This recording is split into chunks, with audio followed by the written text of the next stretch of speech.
Brother உங்களுக்கு கடை இருக்குதுன்னு கேள்விப்பட்டேன் பிரதர். என்கிட்ட ஒரு நல்ல ஐடியா இருக்குது பிரதர், நீங்கள் ஃபீல் பண்ணாதீங்க. யாரா அவன்? இவனும் அவள் பெரிய கடைக்காரனாகிறான். இவெல்லாம் போய் அவங்களுக்கு அட்வைஸ் பண்ணுறான் பேர். பிரதர் சம்பளத்தை வாங்கி வேஸ்ட் பண்ணாதீங்க. நான் சொல்கிற ஐடியாவில் இன்வெஸ்ட் பண்ணுங்க. ஒரே வருஷத்தில் கடத்தை முச்சிடலாம். பிரதர் கொஞ்சம் அங்கே பாருங்களேன். ரோட்டில் பார்த்து நடக்கணும் சரியா? ஐயோ அம்மா முதுகு போச்சே. இவன் பேச்சை கேட்டு நான் நடந்தேன் பாரு. இவன் கூட வந்ததுக்கு இவன் மட்டும் ஓயாம என்ன சேர்த்து போய் வச்சுட்டானு சட்டெல்லாம் ஆயிக்காயிச்சே. நான் தொடச்சா பல பல்ல ஆயிடும்டா, ஃபீல் பண்ணாதடா. சரி சரிடா, தொச்சு விட்றா. டேய் முதல்ல உன் மைக்க பாடுறா.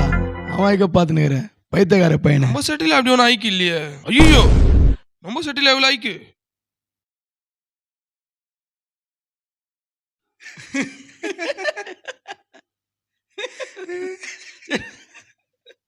சரி பிரதர், நான் வரேன் பிரதர். தீபக்கு முதல்ல உன் கருத்தடி, அப்புறம் மற்றவங்களுக்கு அட்வைஸ் பண்ணலாம். ஐயோ எல்லாருக்கும் தெரிஞ்சிச்சா?